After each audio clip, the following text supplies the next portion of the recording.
Hey guys, and welcome back to the next edition of Anime vs. Manga.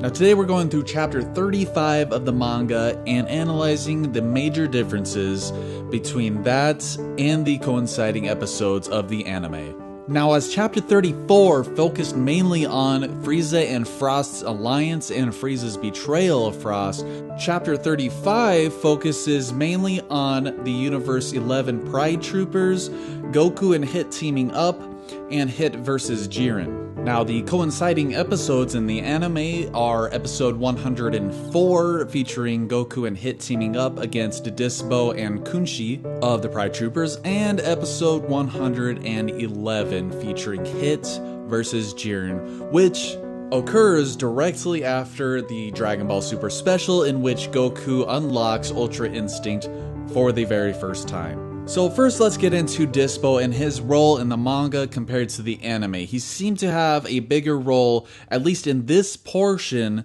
in that he was giving Hit quite a tough time in episode 104, and Hit couldn't quite get past Dispo's speed. Now here in the manga, we are shown how fast he is when Goku is fighting Toppo and Dispo at the same time.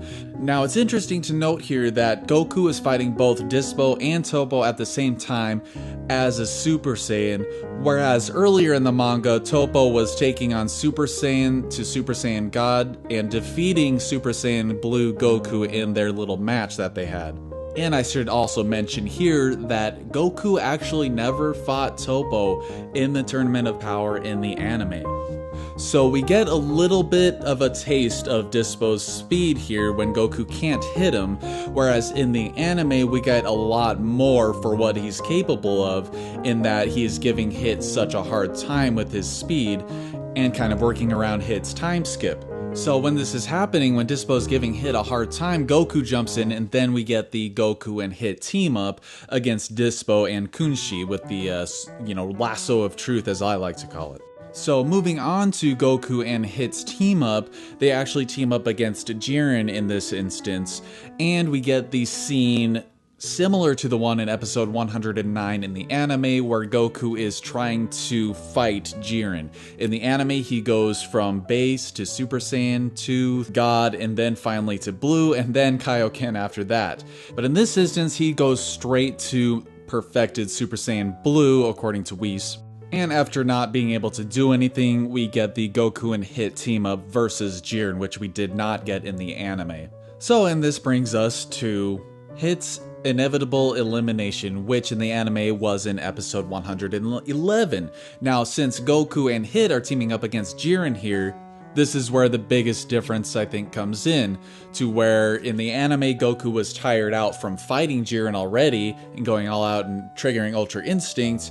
Here, he is teaming up with Hit until Hit reveals that he has a new technique, which then kind of triggers Goku to decide that he doesn't want to participate and that he just wants to fight Jiren alone, which leads to Hit fighting Jiren alone. So the reasons for Hit fighting Jiren alone are different from the anime and the manga, in that in the anime, Goku is tired out.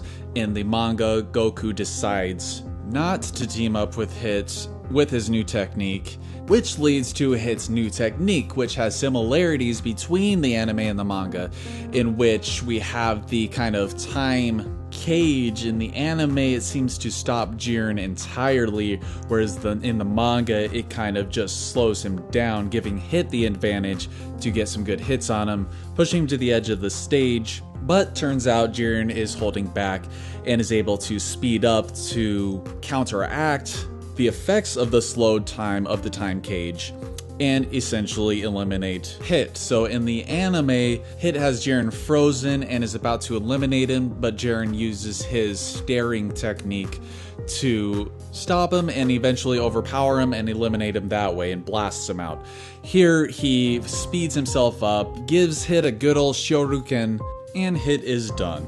So that about covers it for this edition of Anime vs. Manga Chapter 35.